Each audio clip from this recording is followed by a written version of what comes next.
الحمد لله نحمده ونستعينه ونستغفره ونعوذ بالله من شرور أنفسنا ومن سيئات أعمالنا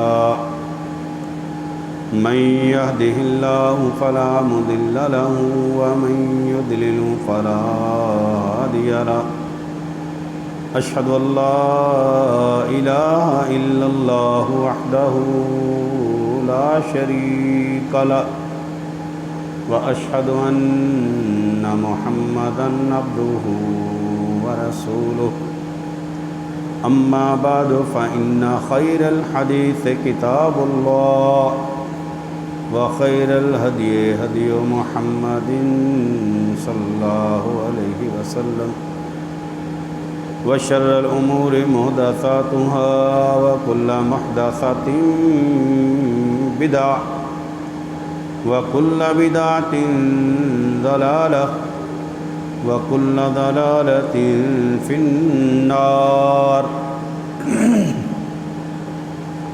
يا أيها الذين آمنوا اتقوا الله حق تقاته ولا تموتن إلا وأنتم مسلمون يا أيها الناس اتقوا ربكم الذي خلقكم من نفس واحدة وخلق منها زوجها وبث منهما رجالا كثيرا ونساء واتقوا الله الذي تساءلون به والأرحام إن الله كان عليكم رقيبا يا أيها الذين آمنوا اتقوا الله وقولوا قولا سديدا يصلح لكم أعمالكم ويغفر لكم ذنوبكم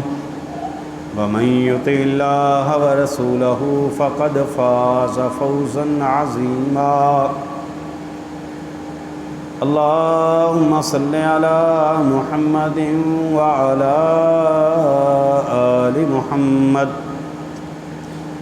كما صليت على إبراهيم وعلى آل إبراهيم إنك حميد مجيد اللهم بارك على محمد وعلى آل محمد كما باركت على إبراهيم وعلى آل إبراهيم إنك حميد مجيد رب اشرح لي صدري ويسر لي أمري واحلل عقدة من لساني يفقهوا قولي رب زدني علما قال الله تبارك وتعالى في كتابه المجيد أعوذ بالله السميع العليم من الشيطان الرجيم من همزه ونفخه ونفثه بسم الله الرحمن الرحيم وإذا قيل لهم اتبعوا ما أنزل الله قالوا بل نتبع ما ألفينا عليه آباءنا أولو كان آباؤهم لا يعقلون شيئا ولا يهتدون عزیز بھائیو، اللہ تبارک و تعالی کا فضل ہے، اللہ کا احسان ہے کہ اللہ تعالی نے دنیا میں جو دو راستے رکھے ہیں، ایک تو سیدھا راستہ ہے، صراط مستقیم ہے، اور دوسرا ٹیڑھا راستہ ہے، ضلالت و گمراہی والا راستہ ہے۔ اور ان دو راستوں میں اللہ تبارک و تعالیٰ نے ہمیں صراط مستقیم پر چلنے کی توفیق عطا فرمائی، یہ اللہ کا فضل ہے۔ اب یہ بات نہیں ہے کہ اللہ تعالیٰ نے صراط مستقیم کے لیے صرف مخصوص لوگ خود بنائے ہیں کہ یہی صراط مستقیم پر چلیں گے۔ اللہ نے ساری کائنات کو، ساری انسانیت کو یہ دو راستے سمجھا دیے۔ اللہ نے بتا دیا ہے، اللہ تعالیٰ نے عقل سے نوازا ہے، اللہ نے شعور سے نوازا ہے، اور اللہ نے وعدے کیا ہے کہ یہ میرا سیدھا راستہ ہے، اور یہ گمراہیوں کے راستے ہیں۔ جو سیدھا راستہ چھوڑے گا، اللہ اور اللہ کے رسول کے راستے پر نہیں چلے گا، وہ گمراہیوں کی، ضلالت کی، گمراہیوں کی دلدل میں پھنستا ہی چلا جائے گا۔ انا ہدیناہ السبیل اما شاکرا و اما کفورا۔ اللہ فرماتے ہیں ہم نے انسان تجھے دو راستے دکھا دیے ہیں، یا تو شکر کرنے والوں کا راستہ ہے، اللہ تعالیٰ کی اطاعت والا راستہ ہے، اللہ کی فرما برداری والا راستہ ہے، اللہ تبارک و تعالیٰ کی جو اطاعت ہے، اللہ رب العالمین کی فرما برداری ہے، اور اللہ کے رسول کی فرما برداری، وہ اور بالکل واضح ہے۔ اور دوسرا راستہ وہ شرارتی لوگوں کا راستہ ہے، اور اللہ نے فرمایا انسان ہم نے تجھے عقل سے نوازا ہے، سمجھ سے نوازا ہے، فہم سے نوازا ہے، بوجھ سے نوازا ہے، اب تو جو مرضی راستہ اختیار کر لے۔ دنیا میں سب سے بڑی عظیم کتاب جو اللہ تعالیٰ نے نازل فرمائی ہے وہ قرآن مجید ہے، اس میں کوئی شک کی بات ہی نہیں ہے۔ اس سے پہلے اللہ تعالیٰ نے ساری انسانیت آدم علیہ السلام سے لے کے محمد رسول اللہ علیہ وسلم تک جتنے بھی لوگوں کو اللہ نے دنیا میں مبعوث فرمایا ہے نا، ان کی طرف اللہ نے رسول نبی بھیجے ہیں۔ کسی کو اللہ تعالیٰ نے کتاب عطا فرمائی، کسی کو اللہ نے صحیفے عطا فرمائے، کسی کو اللہ رب العالمین نے یہ زبانی کلامی اللہ تعالیٰ نے ان کو وحی کے ذریعے سے بات سمجھا دی۔ لوگوں کی رہنمائی کے لیے کچھ نہ کچھ آسمان سے لازمی نازل ہوتا رہا ہے، اور ہمیشہ آپ مطالعہ کر کے دیکھ لیں، آپ تفاسیر پڑھ کے دیکھ لیں، آپ پورے اسلام کو، آپ اس کی ہسٹری پڑھ کے دیکھ لیں، آپ پچھلی قوموں کی ہسٹری پڑھ کے دیکھ لیں، جتنی بھی قومیں سیدھے راستے پر تھی نا، ان کے سب سے بڑی وجہ تھی کہ وہ آسمان کی بات کو مانتے تھے، وہ اللہ رب العالمین کی طرف سے نازل شدہ بات کی پیروی کرتے تھے، اللہ کے رسولوں کی بات کو ماننا ان کا وتیرہ تھا۔ اس وجہ سے اللہ نے ان کو صراط مستقیم عطا کیا ہے۔ اور آپ دوسری سائڈ پر بھی پڑھنا شروع کر دیں، جتنے لوگ گمراہیوں کے راستے پر چلے ہیں، جو صراط مستقیم سے ہٹے ہیں، ان کے ہٹنے کی سب سے بڑی وجہ کیا تھی؟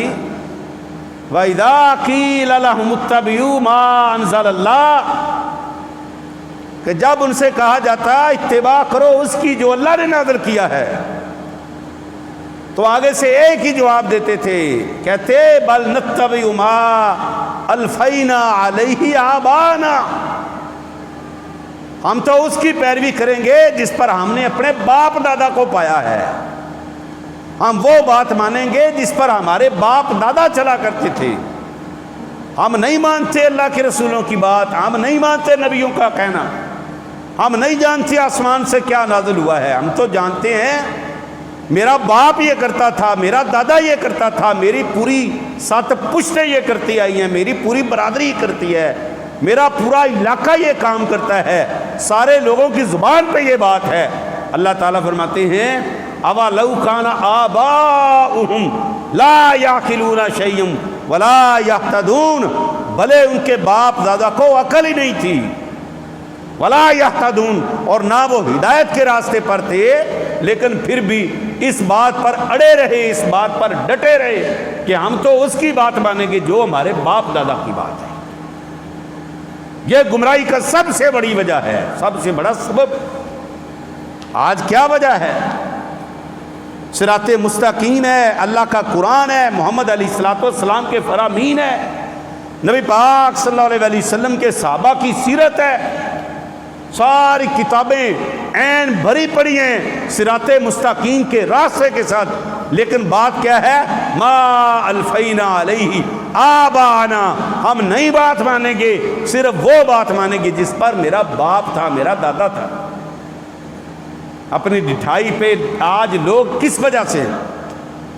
او لوگوں باز آ جاؤ، یہ ساری بدعات ہیں، یہ خرافات ہیں، یہ اللہ تعالیٰ کی بڑی بغاوت کے کام ہیں، نہ کرو یہ مختلف قسم کے مہینوں میں جو ساری بغاوت کے کام مختلف قسم کے ڈیزائنوں کے ساتھ مختلف شکلوں میں۔ بعد آ جاؤ ان سے کہتا ہے پاگل ہو تم، تمہیں نہیں سمجھ، تمہیں نہیں عقل، تو نہیں جانتا میرا باپ یہ کرتا تھا، میرا پورا خاندان یہ کرتا تھا، ہم ٹھیک ہے۔ یہودی کون تھے؟ موسیٰ علیہ السلام کو ماننے والے تھے۔ اللہ تعالیٰ نے ان کی رہنمائی کے لیے، اللہ نے ان کی ہدایت کے راستے سیدھے کرنے کے لیے اللہ نے ان کا تورات عطا فرمائی تھی۔ تورات بڑی کمال کتاب ہے، تورات اللہ تعالیٰ نے نازل فرمائی تھی۔ اللہ کی طرف سے نازل شدہ کتاب ایسے ہی ہوگی؟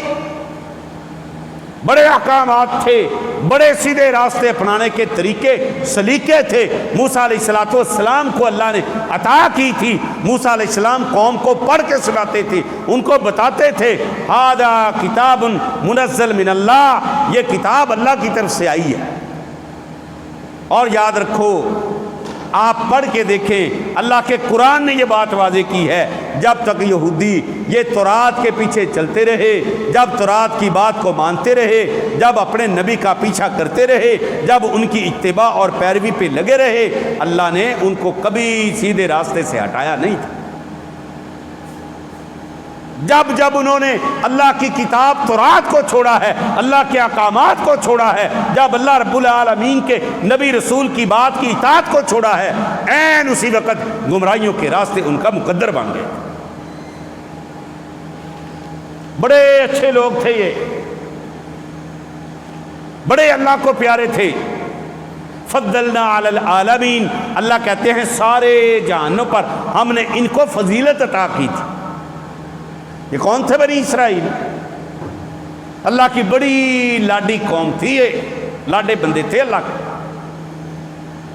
بڑی اللہ ان کی دعائیں سنتا تھا، بڑی اللہ ان کی التجائیں سنتا تھا، اللہ سے کہتے اللہ پوری کر دیتا تھا۔ لیکن یہ اللہ کی، جب انہوں نے اللہ کی بات کو ماننا چھوڑ دیا، اللہ کی قسم اللہ تعالیٰ نے ان کو صحراؤں میں بے یارو مددگار چھوڑا۔ یہودیوں نے تورات کو چھوڑا، اللہ نے ان کو گمراہ کر دی۔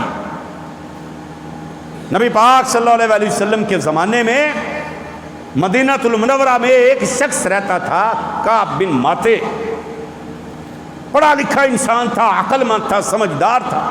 نبی پاک صلی اللہ علیہ وسلم کے پاس آپ صلی اللہ علیہ وسلم کو اللہ تعالیٰ نے جب نبوت اور رسالت عطا کی، آپ کو رسالت اور نبوت کا تاج پہنایا، آپ نے مکہ المکرمہ کے اندر اعلان کیا رسالت کا، نبوت کا، وہاں دعوت دے کے جب آپ مدینہ آئے، مدینہ میں آ کے نبی پاک صلی اللہ علیہ وسلم نے تحقیق اور ریسرچ کی، کون سا بندہ کس مائنڈ کا ہے، کس برادری کا، کس خاندان کا، کیا ان کا مائنڈ ہے، کیسے ان کو دعوت دینی ہے۔ نبی پاک صلی اللہ علیہ وسلم کو کسی نے بتایا یہ کعب بن ماتے بڑا پڑھا لکھا انسان، بڑا عقل مند، شعور رکھنے والا ہے۔ آپ صلی اللہ علیہ وسلم نے دعوت کا پیغام بھیج دیا، آؤ کلمہ پڑھو، یا اہل الکتاب تعالوا الی کلمۃ سواء بیننا و بینکم، اے اہل کتاب آؤ ایک کلمہ پر اکٹھے ہو جاتے ہیں، جمع ہو جاتے ہیں، وہ ہمارے اور تمہارے درمیان کلمہ مشترک ہے۔ تم بھی وہ کہتے ہو، ہم بھی وہ کہتے ہیں، وہ کلمہ کیا ہے؟ نہ تم اللہ کے سوا کسی اور کی عبادت کرتے ہو، نہ ہم اللہ کے سوا کسی اور کی عبادت کرتے ہیں، نہ تم اللہ کے ساتھ شریک ٹھہراؤ، نہ ہم اللہ کے ساتھ شریک ٹھہرائیں، آؤ ایک پلیٹ فارم پہ بیٹھ جائیں۔ کہتا نہیں، ہمارا راستہ اور ہے، آپ کا راستہ اور ہے، آپ نے نبوت کا اعلان کیا۔ ہاں وہ جبریل وہ جب آتا تھا ساری زندگی ساری عمر، ہاں بابا جی ابراہیم علیہ الصلوۃ والسلام سے لے کے عیسیٰ علیہ الصلوۃ والسلام تک سارے بنی اسرائیل کے نبیوں رسولوں کے گھروں میں آتا تھا۔ اچانک پتہ نہیں جبریل کو کیا ہوا، ہمارے بنی اسرائیل کے گھرانے کو چھوڑ کے بنو عدنان میں چلا گیا۔ اسماعیل کی اولاد میں ساری پشتیں دیکھ لو، کوئی نبی نہیں، کوئی رسول نہیں، آخری نبی، آخری رسول، آخری رسالت کا تاج جو سردار تھا وہ آنا تو ہمارے اندر سے تھا۔ یہ کون ہے اسماعیل کی اولاد سے آنے والا؟ محمد۔ ہم نہیں تجھے مانیں گے۔ کیوں؟ باپ دادا کہتے تھے، باپ دادا کے پیچھے لگیں گے۔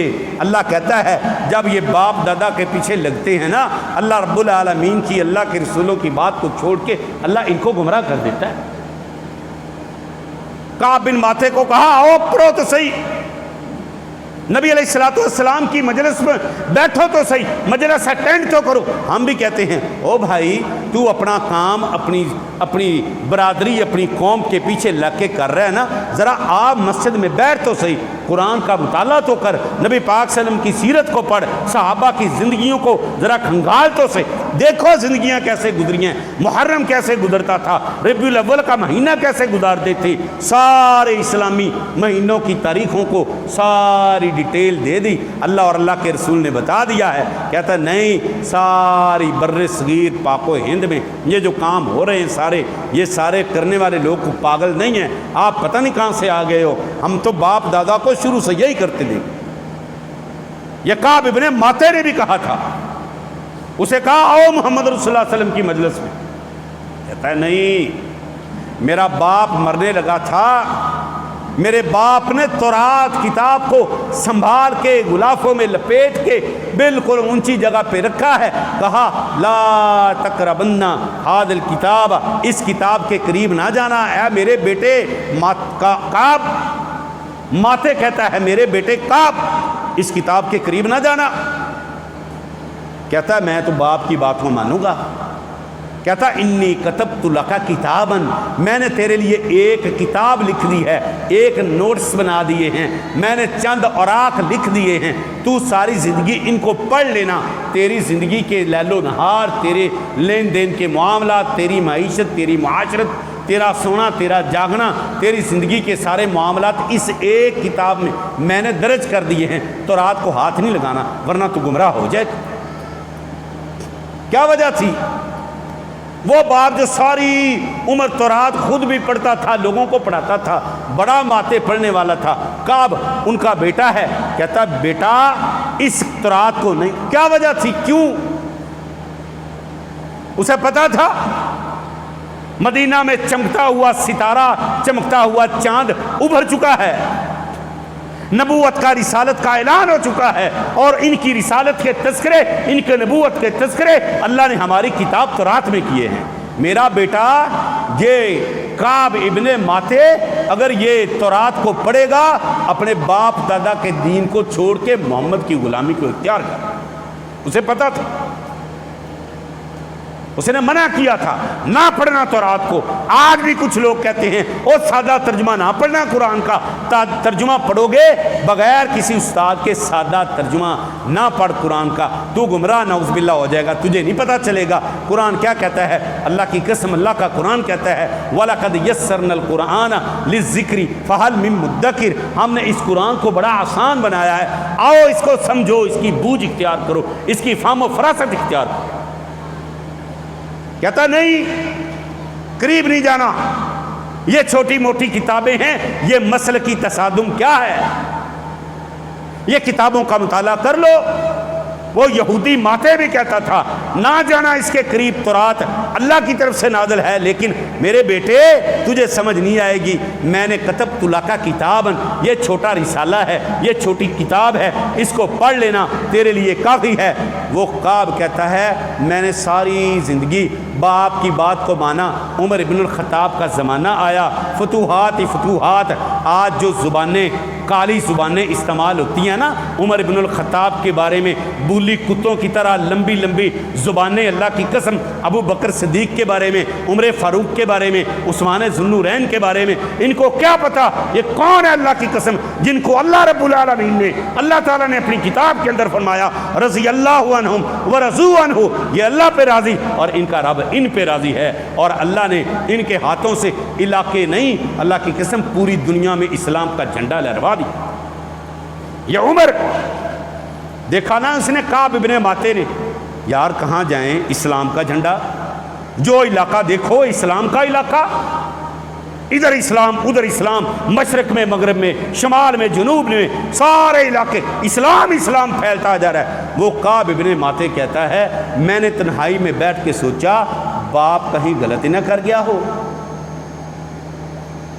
کعب کہتا ہے میں نے پھر کیا کیا، میں نے وہی تورات کا نسخہ اٹھایا، میں نے تورات کو اٹھا کے ساری تورات کا لفظ لفظ جب پڑھا، میں نے جب اس کے اندر پڑھا نا کہ ایک مکہ میں ایک ستارہ ابھرے گا، ایک چاند چڑھے گا جس کا نام احمد ہوگا، وہی آخری نبی ہوگا، کہتا مجھے بات سمجھ آ گئی، اللہ کی قسم میں بیٹھ کے رونے لگا کہ میں نے تو شرف صحابیت سے میں تو پیچھے رہ گیا، کاش میں محمد علیہ السلام کے دور میں اسلام قبول کر لیتا، کاش میں باپ کی بات کو نہ مانتا اور میں یہ تورات اسی وقت پڑھ لیتا۔ مجھے تورات بتاتی ہے آخری نبی محمد علیہ السلام ہے، باپ کی بات ماننے کی وجہ سے شرف صحابیت سے پیچھے رہ گئے۔ ما الفینا علیہ آبان، آج کیوں سارے ٹبروں کے ٹبر، خاندانوں کے خاندان، علاقوں کے علاقے، بستیوں کی بستیاں جہالت کے گھٹا ٹوپ اندھیروں میں کیوں ڈوبی ہیں؟ کیا وجہ ہے؟ کہتے ہیں ما الفینا علیہ آباءنا، ہم بات آپ کی نہیں مانیں گے، ہم قرآن کو بعد میں سیکھیں گے، میرا باپ جو کرتا تھا میں وہی کروں گا، جو عمل جو کام انہوں نے کیا میں بھی وہ کروں گا۔ اللہ کی قسم جس نے قرآن اور حدیث کی ریسرچ کی اللہ نے سیدھا راستہ دکھا دیا اس کو۔ کعب ابن ماتے گیا سیدھا جانشین محمد علیہ السلام کے پاس جا کے کہتا ہے او کلمہ پڑھاؤ مجھے کلمہ، میری تورات مجھے بول بول کے کہتی ہے کلمہ پڑھ لینا، محمد علیہ السلام کے دین اسلام کو قبول کر لینا۔ میں نے ساری زندگی برباد کر دی باپ کی بات مان کے۔ کعب ابن ماتے اسلام لے آیا، مسلمان ہو۔ اللہ اکبر، جہاں رضی اللہ تعالی عنہ لگنا تھا وہاں رحمت اللہ علیہ لگنا۔ وجہ کیا بنی؟ باپ دادا کے دین کو پیچھے پوچھو بھائی یہ سارے کرتوت سارے کام کیوں کرتے ہو؟ یہ سارے آپ بدعات اور خرافات جو اسلام کے منافی ہیں، جس کا کوئی ثبوت اور کوئی دلیل نہیں ہے، آپ کیوں مانتے ہو؟ کہتے ہیں حرج ہی کیا ہے، اس میں حرج ہی کیا ہے؟ اللہ کی قسم محمد علیہ السلام کے پیارے دین میں کوئی ذرہ سی بات اپنی طرف سے شامل کرنے سے بڑا اور حرج کیا ہو سکتا ہے؟ او بھائی اپنی دعوت کو سنبھالو۔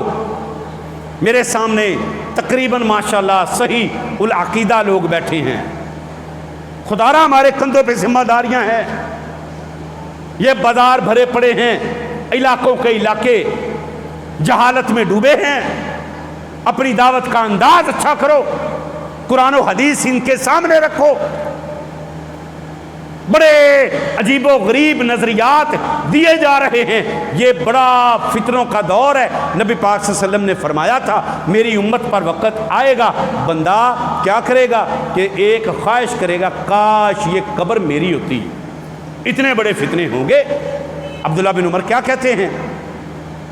صبح کو لوگ مسلمان ہوں گے، شام کو کافر ہو جائیں گے، شام کو مسلمان ہو گے، صبح کافر ہو جائیں گے۔ اور کفر کی بڑی وجہ، بہت بڑی وجوہات، ہاں جا کے بتوں پہ گرو گھنشیام کی مورتیوں پہ، ہاں جی ان کی علی ماتاؤں کو، ان کی ماتوں کو ماننا، ماتا رانیوں کو ماننا صرف کفر نہیں ہے، نبی پاک صلی اللہ علیہ وسلم کے کسی ایک صحابی کو گالی دینا اللہ کی قسم یہ بھی کفر ہے. اور یہ سارا محرم کا مہینہ، اس میں جنگ و جدل کیا ہے، اس میں لڑائی حرب کیا ہے، اس میں جناب حرج کیا ہے. وہ کہتا ہے امیر معاویہ رضی اللہ تعالی عنہ بھی کہتا ہے، اور ساتھ کہتا ہے نعوذ باللہ ظالم تھا، نعوذ باللہ اس نے علی پر یلغار کی تھی، وہ دائرہ اسلام سے خارج بھی ہے. میں کہتا ہوں ایک راستہ اختیار کر، یا رضی اللہ تعالی عنہ کہنا چھوڑ دے، یا امیر معاویہ کے بارے میں شکوک و شبہات سے باہر نکلا.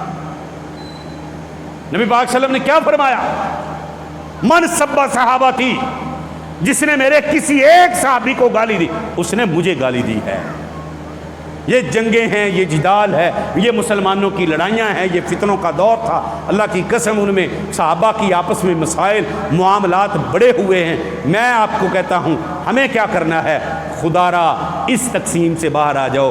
اللہ نے قیامت والے دن امیر معاویہ حضرت علی المرتضیٰ رضی اللہ تعالی عنہما ان کی لڑائیوں کے بارے میں مجھ سے اور آپ سے سوال بولو نہیں کرنا. اما عائشہ اور علی المرتضیٰ رضی اللہ تعالی عنہما کی لڑائیوں کے بارے میں اللہ نے نہیں پوچھنا. ایک کہتا ہے حضرت علی حق پر تھے. میں نے کہا اما عائشہ کے بارے میں کیا کہے گا؟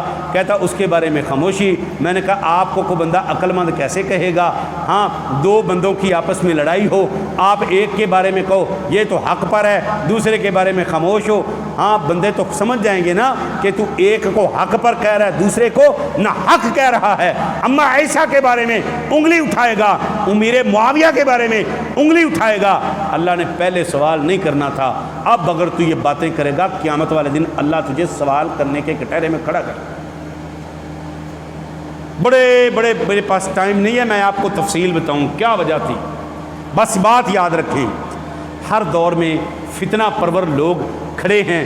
انہوں نے نبی پاک صلی اللہ علیہ وسلم کے پیارے صحابہ کے درمیان آپس میں مشاجرات، آپس میں لڑائیاں، آپس میں دوریاں کروائی ہیں. اور انہوں میں انشاءاللہ ایک بات یاد رکھیں، جتنے بھی صحابہ رسول اللہ صلی اللہ علیہ وسلم کے صحابہ ہیں وہ معصوم عن الخطا نہیں ہیں. معصوم عن الخطا کا معنی کیا ہے؟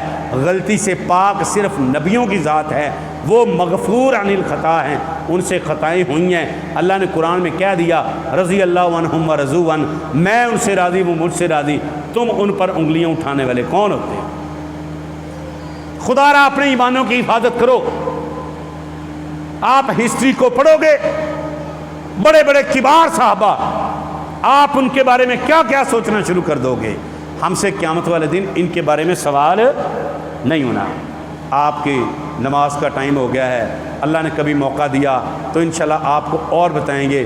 ایک بات یاد رکھو، آج کی اس پوری گفتگو کا خلاصہ، سب سے پہلے اپنے باپ دادا کے دین کو چمڑنا نہیں ہے، تحقیق کرنی ہے. ہر لحاظ سے قرآن و سنت سے تحقیق کرو. کوئی بھی مسئلہ ہے، کسی ارے غیرے نتھو خیرے نے کوئی بات کر دی اس کے پیچھے نہیں بھاگنا. تحقیق کرو، ریسرچ کرو. اللہ کا قرآن کیا کہتا ہے، محمد علیہ السلام کا فرمان کیا کہتا ہے، پوری تاریخ کیا کہتی ہے. پھر اگر کوئی آپ کو کسی دوسرا سبق کسی صحابی کے بارے میں کوئی بات خطرناک سے خطرناک میں مل جائے، خاموشی اختیار کر لو. اللہ سے کہو اللہ تو جانے، تیرا کام جانے، ہمارے لیے محترم ہے، ہم کوئی بات نہیں کریں گے. اللہ کی قسم قیامت والے دن ہم انشاءاللہ سرخرو ہوں گے. اور ایک بات آخری، تمام صحابہ سے، اہل بیت سے، اہل بیت جس کے بارے میں ایک مخصوص طبقہ ہے جنہوں نے کہا کہ ہم نے ساری اہل بیت سے محبت کا ٹھیکہ لیا ہے، آپ ان کی محبت کا اندازہ باتوں سے، ان کے اعمال سے لگا لیں. میں آپ کو بتاؤں اہل بیت سے کتنے لوگ بیٹھے ہیں مسجد میں، کتنے لوگ اہل بیت سے محبت کرتے ہیں؟ کھڑا کریں ہاتھ. اللہ کی قسم سن لے، آج اہل بیت کے کسی ایک فرد کے بارے میں، کسی ایک شخص کے دل میں اگر کوئی بغض اور حسد ہے، اللہ کی قسم وہ بندہ جنت میں نہیں جائے گا، وہ جنت میں نہیں جائے گا. یہ ہمارا عقیدہ ہے.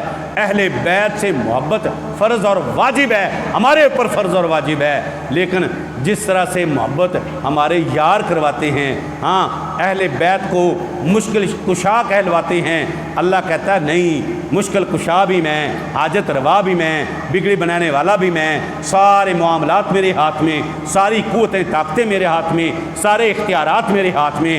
علی نے مشکل میں مانگا تو کس سے؟ ایک اللہ سے۔ اماں فاطمہ نے مانگا تو کس سے؟ ایک اللہ سے۔ اماں عائشہ نے مانگا تو کس سے؟ ایک اللہ سے۔ علی نے مانگا، حسین نے مانگا، حسن نے مانگا، سب نے اللہ کی قسم اللہ کے سوا کسی اور سے نہیں مانگا۔ یہ محبت ہماری اہل بیت سے فرض اور واجب ہے، اور تمام صحابہ سے فرض محبت ہماری فرض اور واجب ہے۔ اللہ کے لیے اپنی زبانوں کو کنٹرول میں رکھیں، اپنے عقائد کی درستگی کر لیں۔ اللہ ہم سب کو عمل کی توفیق عطا فرمائے۔ آخر دعوانا ان الحمدللہ ان الحمدللہ نحمدہ ونستعینہ ونستغفرہ ونعوذ باللہ من شرور انفسنا ومن سیئات اعمالنا من یہدہ اللہ فلا مضل لہ ومن یضلل فلا ہادی لہ اشہد ان لا الہ الا اللہ وحدہ لا شریک لہ واشهد ان محمدا عبده ورسوله اللهم صل على محمد وعلى ال محمد كما صليت على ابراهيم وعلى ال ابراهيم انك حميد مجيد اللهم بارك على محمد وعلى ال محمد كما باركت على ابراهيم وعلى ال ابراهيم انك حميد مجيد ربنا تقبل منا انك انت السميع العليم وتب علينا انك انت التواب الرحيم وصلی اللہ تعالیٰ علی خیر خلقہ محمد وآلہ وصحبہ اجمعین برحمتک یا ارحم الراحمین۔